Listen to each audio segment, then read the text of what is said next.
welcome back to Jurnalistik Bersada. Jumpa lagi dengan saya Latifah Nurulaili.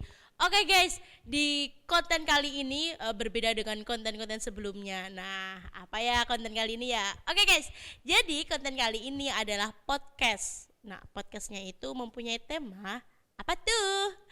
PUBG, podcast asik bareng jurnalistik. Nah, di sebelum-sebelumnya itu saya selalu buat konten, selalu solo, selalu ngejoms. Tapi kali ini saya akan ditemani oleh bestie saya. Kita panggil Aurora. Sini Ror, masuk Ror. Hai. Tepuk tangan dong, tepuk tangan dong. Kita punya temen. Oke, gimana kabarnya Rora? Alhamdulillah baik. Ipe gimana kabarnya? Alhamdulillah baik saja. Aduh. Alhamdulillah. Oke guys, jadi kali ini itu kita mempunyai apa ya? Ini sebenarnya program kerja sih, program kerja dari UKM Jurnalistik. Nah, ini adalah ngobrol asik, podcast asik, ngobrol asik, poin semua nyantuy. Oke Ror, ini mau tanya nih seputar jurnalistik persada. Sebenarnya tuh ada apa aja sih divisi yang ada di jurnalistik persada? Jadi di jurnalistik persada itu kita ada 4 divisi. Pertama itu divisi broadcasting, terus media cetak, media kreatif, sama intern ekstern. Oke, jadi ini guys ada empat divisi di jurnalistik persada. Yang pertama broadcasting. Tugas dari broadcasting itu sebenarnya apa aja sih? Jadi broadcasting itu ya tugasnya lumayan banyak ya. Jadi kita ngeliput, kita juga mewawancara narasumbernya, dan ini juga termasuk salah satu program kerja dari divisi broadcasting. Tepuk tangan dong semuanya. Oke guys, untuk divisi selanjutnya berarti divisi INX. Tugasnya itu apa aja? Kalau INX itu mereka lebih fokus untuk membangun relasi. Jadi memperluas juga hubungan dari jurnalistik sama masyarakat luarnya. Oh, berarti itu ya membangun kerjasama dari ormawa-ormawa, Iya. baik di dalam kampus maupun di luar kampus. Benar Oke, banget. mantap sekali ya jurnalistik Iya persada ya. dong. Oke, untuk selanjutnya divisi media kreatif. Nah, tugasnya itu apa aja sih sebenarnya? Kalau media kreatif itu tugasnya juga lumayan banyak sebenarnya, karena mereka lebih fokusnya di media sosial gitu kan. Mereka megang semua media sosialnya jurnalistik persada, bahkan webnya juga mereka yang pegang. Mereka itu tugasnya bagian desain dan bikin pamflet kayak gitu-gitu. Oke. Berarti kayak seperti ada memperingati misal hari ibu atau hari agama-agama besar itu tetap itu dari media kreatif ya. Iya, Tugas media dari media kreatif kreatifnya. membuat pamflet tersebut. Iya, benar Oke, banget. wih, mantap sekali ya. Banyak juga Iya, ya, Pak. makanya. Oke, untuk divisi terakhir itu berarti media cetak. Nah, ini nih, media cetak itu sebenarnya tugasnya itu apa aja sih? Media cetak itu lumayan berat juga karena tanggung jawabnya justru lebih banyak di dia, karena mereka itu bagian bikin first release, artikel, berita khususnya kayak gitu. Mengenai first release, berarti itu masih ada sangkut pautnya dengan kode etik ya? Kode Iya, etik jurnalistik. Pasti. Sebenarnya gimana sih kode etik jurnalistik itu?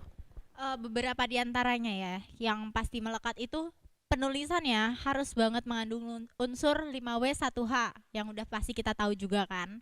Lalu penulisannya itu juga harus objektif, kita nggak boleh subjektif, kita nggak boleh berpihak ke pihak manapun, kita juga nggak boleh nyudutin pihak manapun gitu. Berarti itu apa namanya untuk di first release-nya itu kayak jadi nggak ada kata-kata yang sensitif. Iya, Jangan sampai ada kata-kata benar yang banget. sensitif. Harus pinter-pinter milih kata gitu. Oke, siap. Terus nih, ada pertanyaan tuh di depan tuh. Berita apa aja sih yang diliput di jurnalistik persada tuh? Jadi kita tuh yang paling sering kita liput itu acara-acara seputar kampus yang pasti. Jadi dari baik itu dari kampus, dari ormawa, itu ketika ada kegiatan kita liput gitu. Privilege yang didapat ketika masuk di UKM jurnalistik apa nih? Banyak banget. Selain kita jadi punya keluarga baru, kita juga bisa jalan-jalan, itu pasti. Pasti. Gitu. Pasti. Terus kita ini salah satu yang sangat menguntungkan adalah ketika ada acara kampus punya acara yang tertutup, kita boleh masuk. Dari jurnalistik Persada itu boleh masuk tanpa harusnya namanya surat tugas atau apapun. Kita cukup nunjukin nih kita dari jurnalistik, kita bisa masuk. Oke. Gitu. Mungkin itu bisa masuknya tuh ketika kita mempunyai ID card dan nih Korsa. Korsa kita. Korsa kebanggaan warna apa, Iya say? dong. Abu-abu biru. Taps. Oke guys, terus ada pertanyaan lagi nih.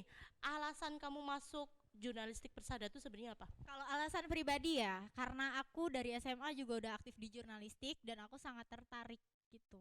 Dan mungkin didukung juga karena aku suka nulis, aku juga senang gitu ikut berbaur kayak gitu. Oke guys, sebenarnya gini, mau tanya nih, mau tanya. Tadi tuh kan alasannya itu karena kamu mempunyai apa ya? Mempunyai kesukaan dalam menulis. Nah, terus tujuan masuk di UKM jurnalistik itu apa sih tujuan kamu?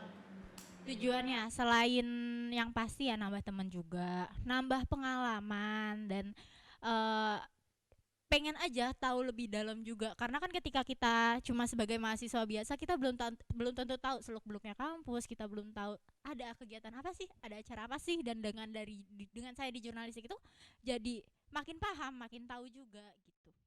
Oke, next pertanyaan selanjutnya. Apakah masuk jurnalistik itu harus suka nulis?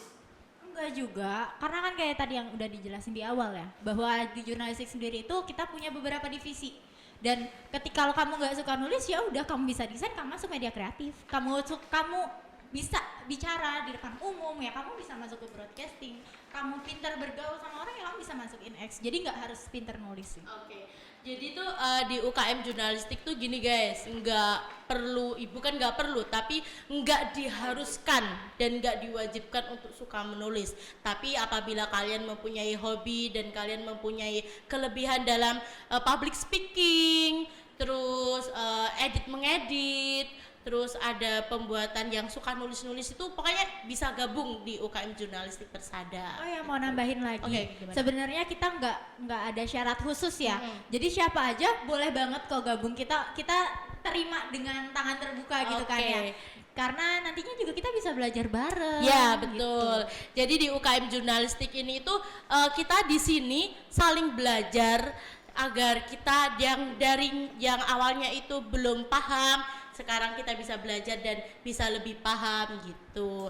Dan di UKM jurnalistik saya menyinggung di tadi mbaknya bilang tidak ada kriteria atau apa gitu. Iya, nah benar. tapi mau nambahin aja sih, di syarat masuk di UKM jurnalistik itu yang penting royal, iya gak? Iya, Betul? bener banget. Sebenarnya untuk royal itu sendiri Ya. nggak harus di jurnalistik aja. Ya, Ketika kita mau betul. gabung ke organisasi apapun, kegiatan apapun kita harus royal. Iya, royalnya itu kalau boleh menambahkan, jadi kalau semisal mau join di Ormawa, organisasi mahasiswa di kampus itu, ya emang yang pertama itu harus royal. Royalnya itu ada royal waktu, dan royal perasaan, dan royal uang, dan kita harus siap dimanapun dan kapanpun kita dibutuhkan, baik itu hujan, baik itu kita lagi keadaan tidak baik-baik saja, itu kita harus tetap bertanggung jawab melaksanakan program kerja kita dan bertanggung jawab sebagai pengurus Ormawa. Oke? Benar banget. Oke, pertanyaan selanjutnya. Nah, kamu masuk di UKM jurnalistik itu mulai tahun berapa? Aku baru mulai ketika masuk tahun kemarin, aku maba. Maba? Iya. Sama bos. Yoi dong. Oke, berarti itu ya mulai bulan Oktober kalau nggak Sekitar November. Oktober, Oh, November. Oke. Nah, selama kamu masuk di UKM jurnalistik, ada gak sih kendala yang kamu alami? Yang paling besar ya, yang paling berasa banget itu adalah soal waktu. Karena kalau sekarang kita emang lagi beruntung nih, lagi Ya, libur ya kan, betul, kita betul, lagi betul. ya udah apa sih, cuma di rumah aja Ya. gitu kan. Jadi kalau misalnya kemarin masih kuliah gitu kan, kita bentrok sama kelas, kita bisa juga bentrok sama tugas, deadline tugas segala macam kayak gitu. Jadi kita emang harus benar-benar pinter ngatur waktu. Ya, memanage waktu ya. Nah, di dalam keadaan ini nih, kondisi COVID-19, ada nggak sih kendala dari jurnalistik Persada? Pasti ada, karena gini, kita kan sebenarnya yang namanya jurnalis itu ya lebih ke kita ngeliput langsung datang ke Ya, TKP kayak gitu betul. kan. Tapi karena kondisinya lagi kayak gini kan, acara kegiatan itu dilakuinnya secara virtual. Jadi kita emang agak terkendalanya di situ. Kita bingung apakah kita harus datang ke tempat kah, atau misalnya gimana cara kita mewawancaranya juga susah kayak gitu. Kita harus benar-benar nyesuaiinnya itu sih. Oke, BTW guys, mengenai itu COVID-19, di sini kami tetap prokes ya. Kami sudah vaksin 1 dan 2, dan insya Allah mungkin bulan terdekat ini kami juga akan melaksanakan vaksin yang ketiga. Wow, apa nih? Wow, Tawali Pong. Wow, kayaknya Oke guys, enak. BTW nih, dari podcast kali ini kita disponsori oleh Tahu Wali Pong. Wih, mantap sekali, mudah Ron. sekali. Coba dong, Ron, coba dong. Yuk kita coba yuk. Bentar ya guys. Lumayan Cobain kan Tahu Wali. lagi lapar-lapar gitu, jam-jam segini kan, jam-jam nanggung. Ada sausnya loh guys. Wah, kamu coba pakai sausnya ya. Aku yang original. Oke, kita coba.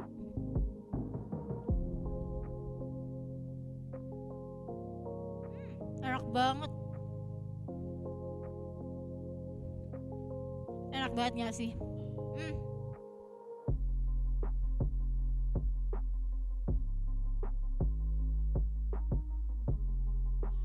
Gimana? Ayo, jelaskan sampai kehilangan kata-kata. Lagi enaknya. Banget deh. Gurihnya ada, Terus, kriuknya juga ada nih ya, Terus. dengerin ya. enak banget loh, serius ini enak banget sih. Rekomendasi banget guys. Sumpah. Oh ya, ada Instagramnya nggak sih nih Tahu Wali? Oh, ada Instagramnya, boleh dicek @tahuwalik.pong. Pongnya itu PONK ya, bukan pakai Oh, I. mantap, ini langsung order sih. Gas. Oh ya guys, BTW di Tahu Wali Pong ini tidak hanya melayani tahu wali saja, tapi ada beberapa makanan besar dan melayani pesanan partai kecil maupun besar. Info lengkap bisa kunjungi Instagram di bawah ini ya, @tahuwali.pong. Dan selain itu, jika kalian pengen tahu alamat Tahu Wali Pong tuh di mana, bisa hubungi